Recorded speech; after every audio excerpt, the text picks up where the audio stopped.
Salve, Regina,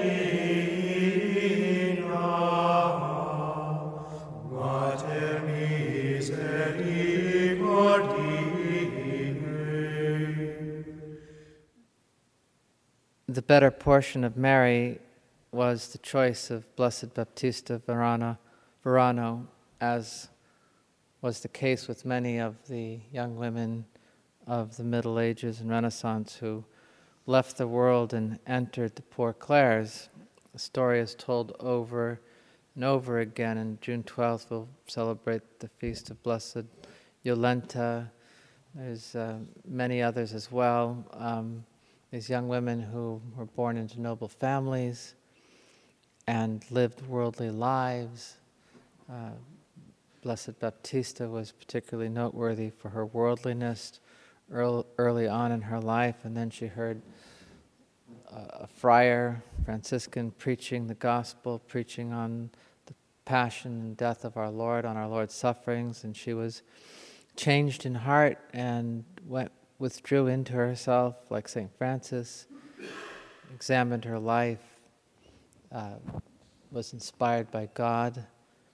And then when her father wanted to marry her off to some rich noble, she chose Jesus instead and left the world and chose to live a humble life. Sometimes these young women were also raised to the status of abbess in these monasteries, but for their own choice they wished to be humble sisters who are not acknowledged either by the world or by their own communities, because they wanted to give themselves wholly to the Lord and live a life of prayer and penance out of love for Him and in sacrifice of their lives for Him.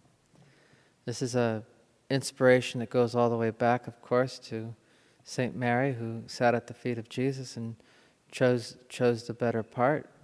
It is the contemplative intuition, and that intuition is given, in a sense, to everyone who experiences the call to do penance. Doesn't mean that everyone leaves the world like these holy women did, but it does mean that we have a preference for prayer, and we know when at least there's a holy anxiety, as Dom Chautard would say, about making sure that our prayer life remains intact. And for those in the world, and sometimes even for friars who have their daily work and the schedule, and sometimes things that take them away from their prayer, the key element is that there should be a holy anxiety, an awareness that we need to keep our prayer life intact. We need to preserve our interior union with God before everything else, and we should not be at rest until we rest at the feet of the Lord. May this be the grace that we all receive in our respective vocations, and may Blessed Baptista Varano intercede for us that we might always be aware of the great gifts that the Lord has given us.